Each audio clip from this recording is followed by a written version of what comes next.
goes back to Yale University and the work of Jose Delgado, which is well recognized in the literature. He started first using implants in the brain. He then used radio frequency with implants, and eventually he found that energy at 1/50th of what the Earth naturally produces could, in fact, in certain frequency ranges, trigger huge mood swings. I know the physical effect, but not the biological effect.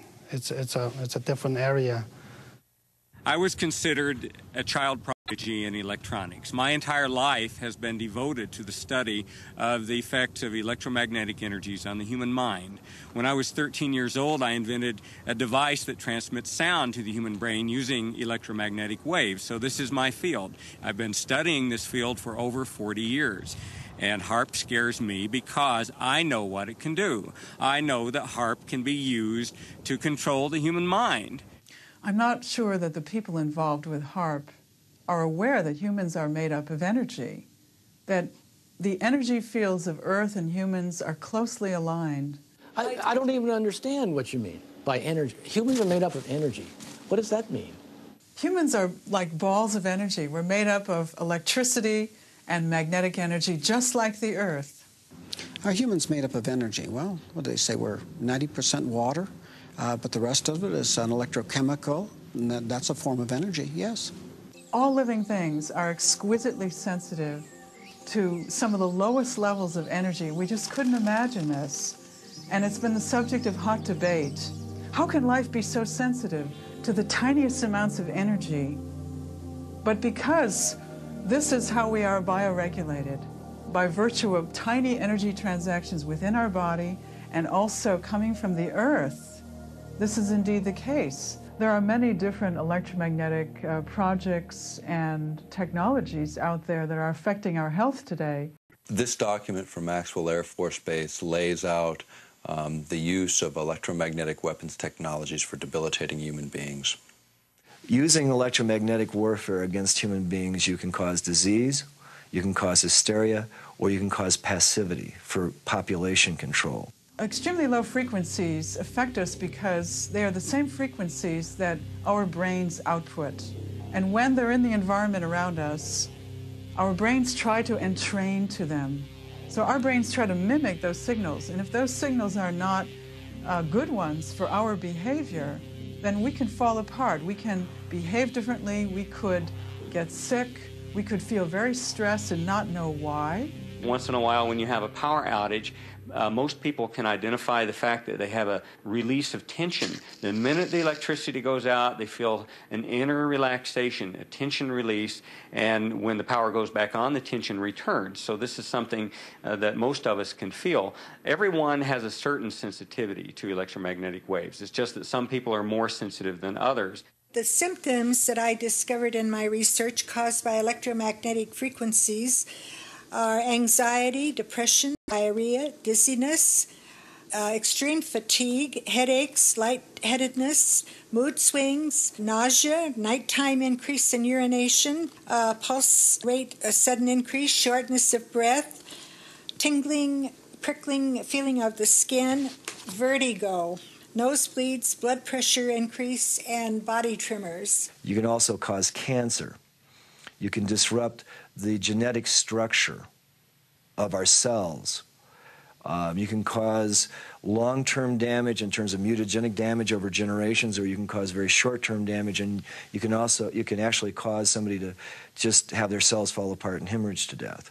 I found from people who were writing me and calling me from all over the country that they were suffering from either one or all of these same symptoms, and every single one of them lived close by to a transmitter. You know this from HAARP to GWIN to these towers that are all over the United States now. GWIN stands for Ground Wave Emergency Network. In nuclear attack, the ionosphere would be essentially destroyed by air bursts of nuclear weapons, and there wouldn't be any reflection, and all communication links would go out. Was thought of as an emergency backup communication link in case of nuclear attack. the weapons technologies are changing so dramatically at this particular time. It'd be like equating introduction of gunpowder to the West or the beginning of the atomic age earlier this century. And that's what's happening with electromagnetic weapons technologies today. The Air Force Phillips Laboratory is the Air Force's primary laboratory for doing space research, and that involves things like HAARP, studying the ionosphere. Anything the Air Force needs for space, we look into, and that includes weapons for space application, one of which is developing plasma toroids, projectiles made of plasma, essentially the atmosphere of stars, being able to harness that energy and to be able to fire it at a target. We have a device called Shiva. Shiva is a large capacitor bank. Capacitors store electrical energy. And then in a very short time, we release that energy. In about 100 millionths of a second, we will release the same amount of energy as the entire U.S. electrical production for that same instant in time, where the electrons rip from their orbits and you have a soupy gaseous mixture, thousands of degrees hot. Potentially a very serious weapon. Electromagnetic warfare can also be used in coordination with ionospheric warfare. After I had actually left the program in 1987, one of the last communications I had with ARCO indicated that there had been a contract awarded for ionospheric warfare studies. I have not heard of ionospheric warfare. I don't even know what the term means. In other words, using the ionosphere as an amplifier and as a broadcast medium. What we're actually doing with the ionosphere at that point is we're not just reflecting a signal, we are amplifying the signal. We are causing it to become much, much more intense, hundreds of thousands of times more intense than it would have been otherwise. We're broadcasting that signature over a large area of the Earth. HAARP says it's not producing a weapon. HAARP cannot be used as a weapon. Some of our critics have argued that HAARP is only the beginning and could be a major weapons system. That just isn't true. What HAARP is basically a ground-based Star Wars weapon technology. I'm the Attorney General and Environmental Program Manager for the Upper Cook Inlet Environmental Protection Consortium. And we've been working on HAARP for many years. And they've located HAARP at Gakona because of the magnetosphere is closest to the surface of the Earth. And they need that magnetic pole to do their shots into the ionosphere and stratosphere. With HAARP and however long it's been on the drawing board, the people here haven't known about it that long. And it changed from one thing to another. And what a lot of people are not aware of is it's ground-based Star Wars technology. And the United States Congress has said that they quit funding Star Wars. So they call it everything else but Star Wars to get it funded. I just don't know whether it's an outgrowth of Star Wars.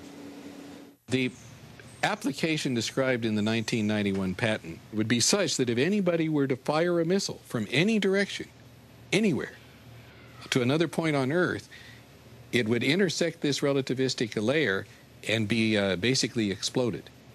I've never been asked whether this is an outgrowth of Star Wars or not.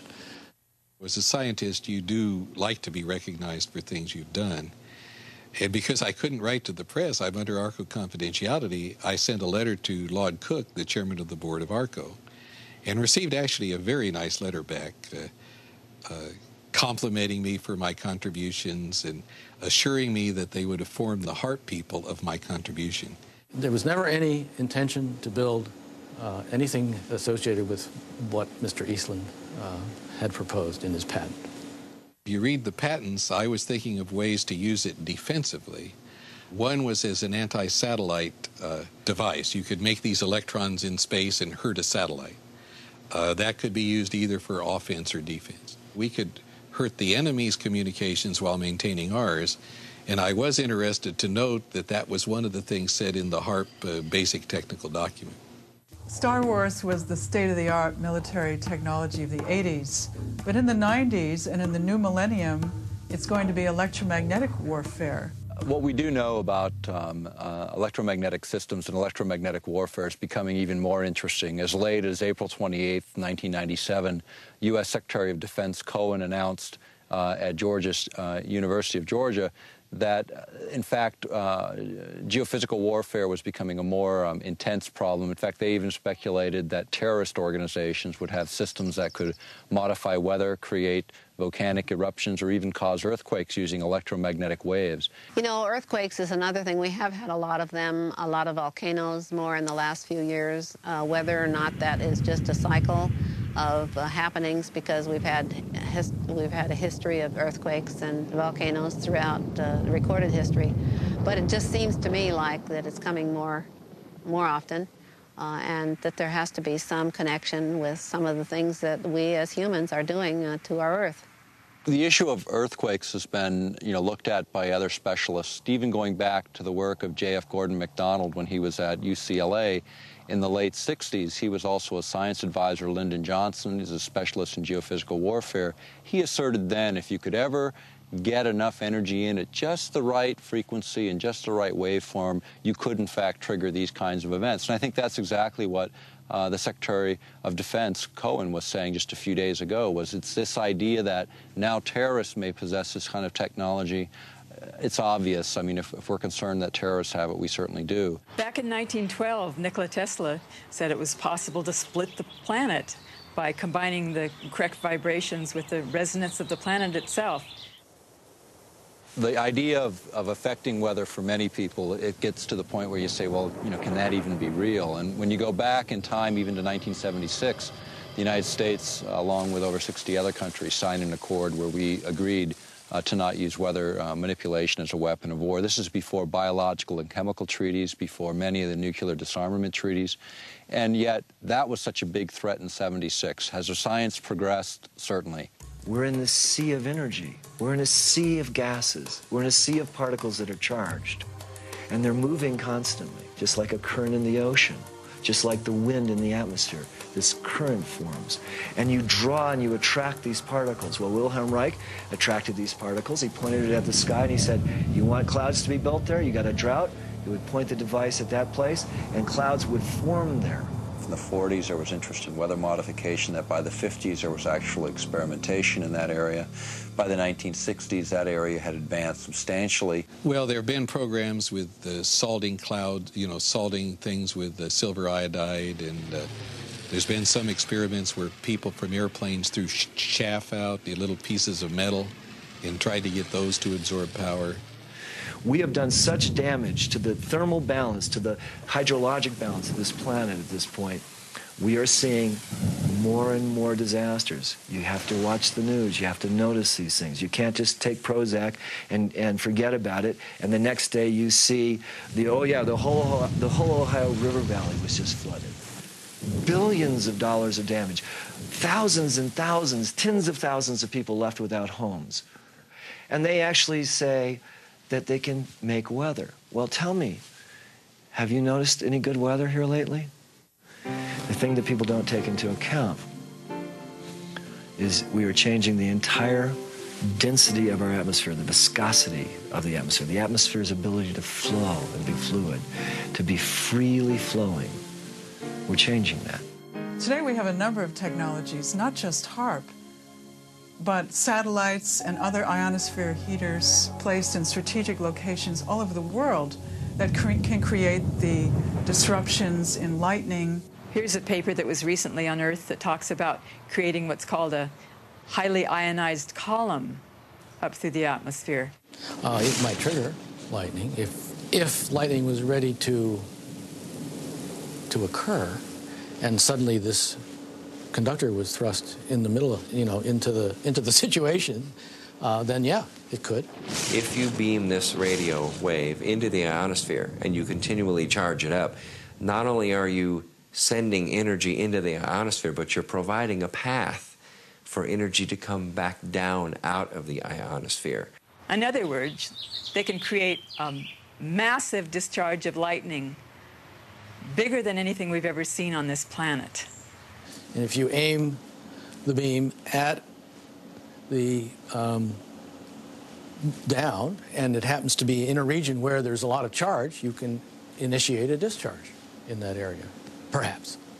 Once a solar tap is formed and the ionosphere actually discharges, the electrons and energy will come from all over the ionosphere to that one point, and it will strike the ground in a bolt that is 100 times greater than any lightning bolt imaginable.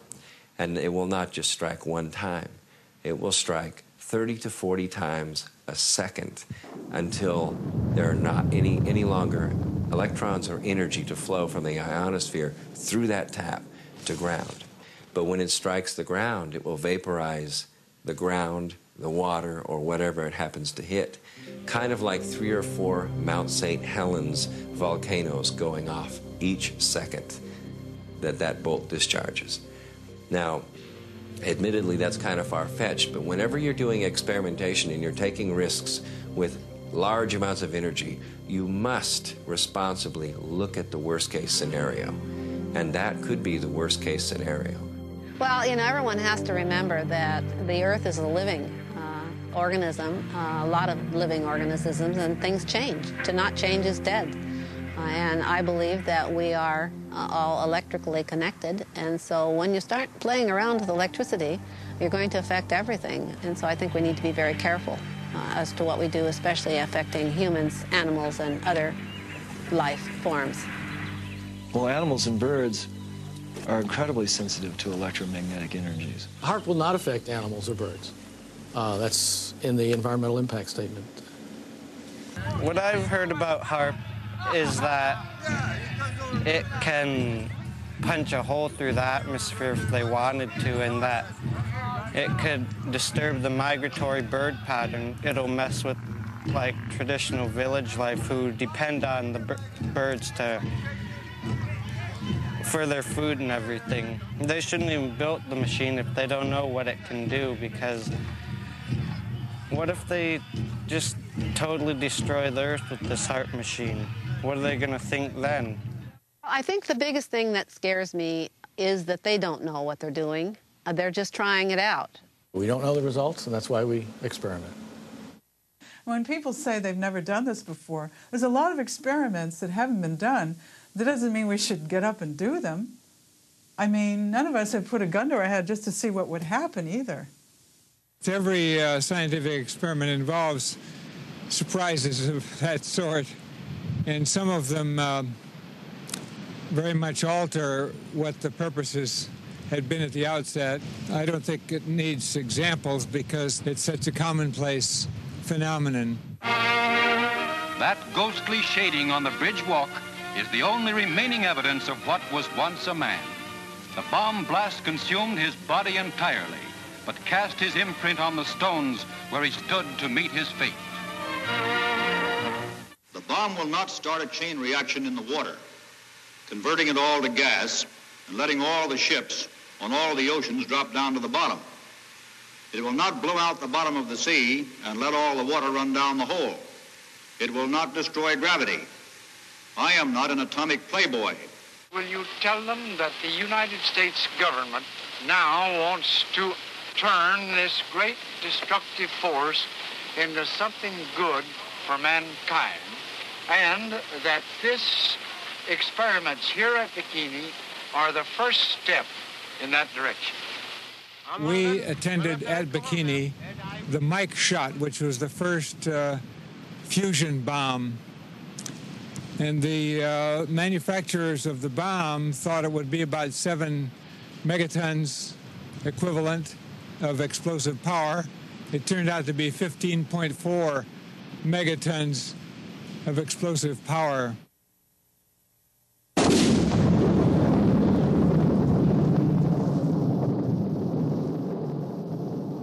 Their island was much more contaminated than had been presumed, and the radiation from that weapon contaminated the ocean. It's just like with DDT, remember?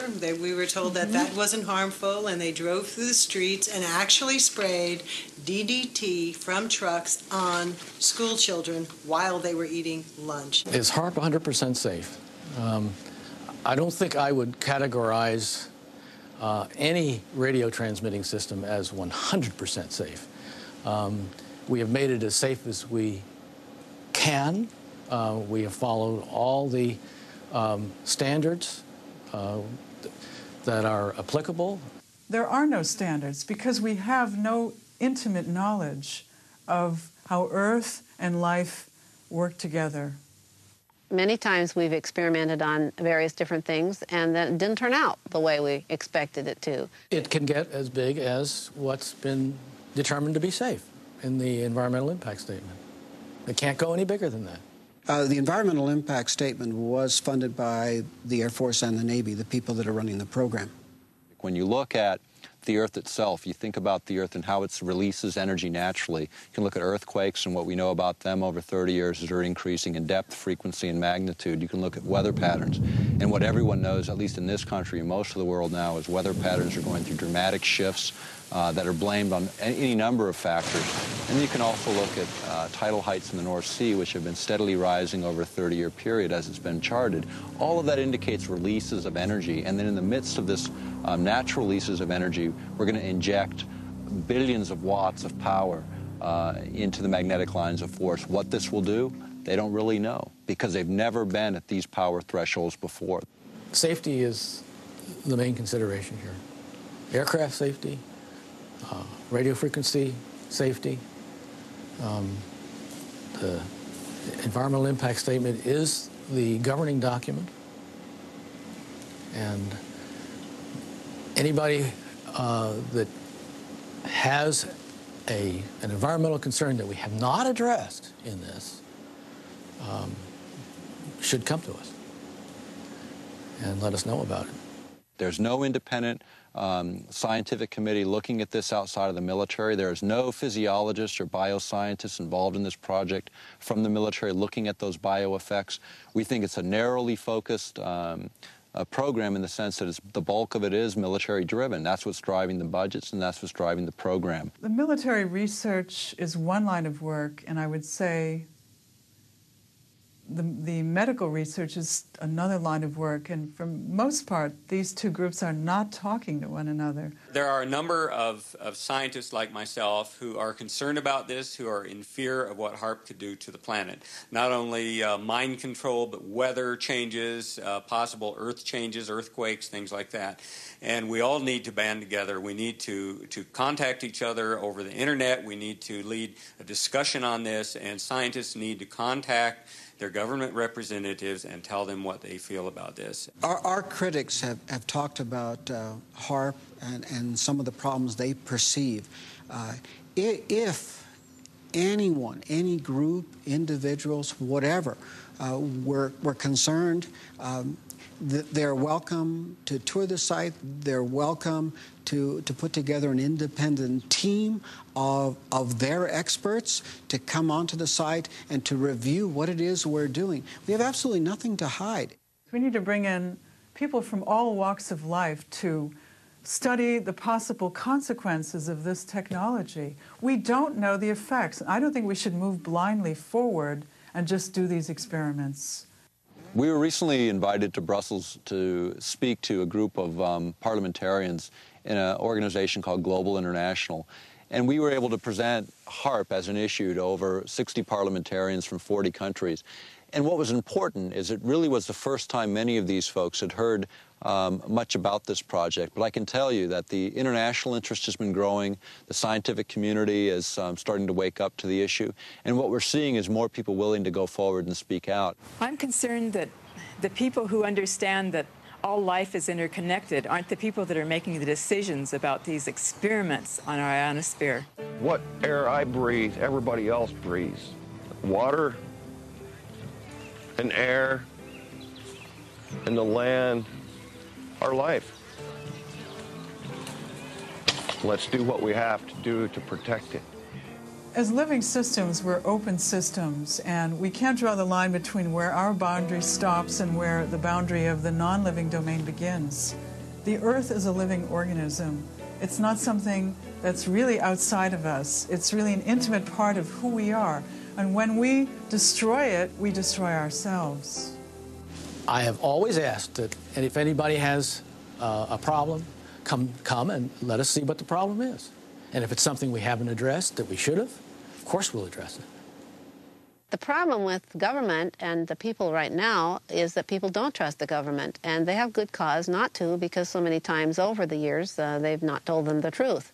Well, the planet's electrical system is not there for us to exploit for Department of Defense purposes. It's there as a part of a whole beautiful, harmonious, interconnected system that supports all life on this planet. And we don't know everything that there is to know about it. It's not up to me to determine that it is or is not a valid expenditure of taxpayers' funds. It's not my call. And if Congress gives us the funds, evidently they believe it's worthwhile. I'm told to do this, and we are doing it. Those people who are in government, they tell me a lot of times that they're just following orders. My response is, so was Heinrich Himmler. He was just following orders. We're about to embark on another arms race. It's totally unnecessary. We're committing billions of dollars to this technology, and the question becomes is, where does it end? I mean, they figured $3 trillion on the entire nuclear adventure, and that's, 60% of the current national debt. Are we going to start that cycle again? Is it necessary to do that again? There's just no sense to make more of HAARP than there already is. It's intended to be for research, and that's all. So even though HAARP is small today, every major weapons program was small at its infancy. It's just we usually don't find out about them till 50 years later. In this case, we're finding out at the beginning phase, and this is a time for people to take and pay attention and look at this technology and determine, is this really a direction we want to go, and is it really necessary right now? HAARP is not a threat, it's a benefit. We also know that there are other very specific frequencies which are different from the war games frequencies, which can enhance healing, which can accelerate natural healing in our bodies, which can alleviate our mood disorders, which can help us get over depression, anxiety, and sleeplessness. The military has very different plans and asks different questions looking at the same system than the scientist who's interested in medical issues or healing the planet. It may not be that the Earth will die, but we will not be able to sustain human life on this planet if we continue to add one element of destabilizing technology after another. If we do not stand up for what we believe in, for the children, we're not doing our job. Perhaps true wisdom lies in knowing our limitations and that even the laws of nature are uncertain. In view of these technologies, we're left to wonder, do these experiments jeopardize our long-term survival?